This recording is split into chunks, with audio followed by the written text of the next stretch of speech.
நடந்து முடிஞ்ச election results எல்லாரும் பார்த்துருப்பீங்க. ஆமாங்க. நம்ம தளபதி அவர்களுடைய தமிழக வெற்றிக் கழகம் 108 இடங்களையும், நம்ம மு.க. ஸ்டாலின் அவர்களுடைய கட்சியான டிஎம்கே 74 இடங்களையும், அதற்கும் கீழே அதிமுக 56 இடங்களையும் பிடிச்சிருக்கிறத நம்ம பார்த்தோம்.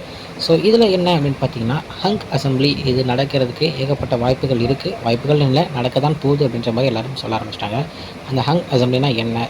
தொங்கு சட்டசபைனா என்னென்னா, ஒரு கட்சி வந்து ஒரு தமிழ்நாடாக இருக்கட்டும், இல்லை கர்நாடகாவாக இருக்கட்டும், அந்தந்த இடத்துல இத்தனை இடங்களை ஜெயிச்சா அந்த கட்சியால் ஆட்சி அமைக்க முடியும் அப்படின்ற ஒரு ரூல் இருக்கும். நம்ம தமிழ்நாடை பொறுத்த வரைக்கும் 118 இடங்களில் ஜெயிச்சிருக்கணும். ஆனால் தளபதி அவருடைய கட்சி 107 இடங்களில் ஜெயிச்சிருக்கிறதுனால மிச்சம் இருக்கிற அந்த சீட்ஸ் அவர்கிட்ட இருந்தால் மட்டும்தான் அவரால் சிஎம்மாக ஆக முடியும். இல்லைன்னா வேற ஒரு கட்சி கூட சேர்ந்து அவர் கூட்டணி அமைச்சு தான் அந்த இடத்த வந்து அவர் பிடிக்க வேண்டியதாக இருக்கும். இல்லைன்னா கவர்னர் ரோலுக்கு கவர்மெண்ட் வந்து போயிடும்.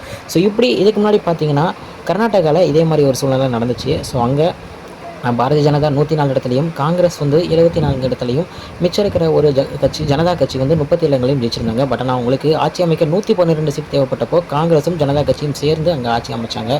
ஸோ இங்கேயும் அதே மாதிரியான ஒரு சூழ்நிலை தான் இப்போ ஏற்பட்டிருக்கு. இப்போது தளபதி அவருடைய தாவேகா எந்த கட்சி கூட கூட்டணி அமைக்கும் அப்படின்ற ஒரு எதிர்பார்ப்பு தான் எல்லாருக்கிட்டையும் இருக்குது.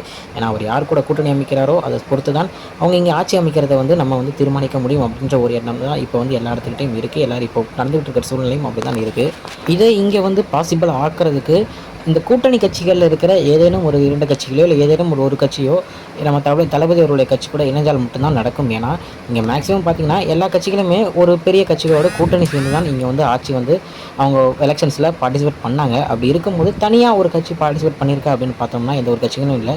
சுயேட்சையாக போட்டியிட்டவர்களை நம்ம கூப்பிட்டாலுமே அதுக்கான சீட்ஸ் வந்து 10 சீட்ஸ் தேவைப்படுது அப்படின்றப்போ ஒரு பெரிய கட்சியாக இன்னொரு கட்சி கூட கூட்டணியில் இருக்கிற ஒரு கட்சி தான் சேர வேண்டிய சூழ்நிலை வந்து ஏற்பட்டிருக்கு.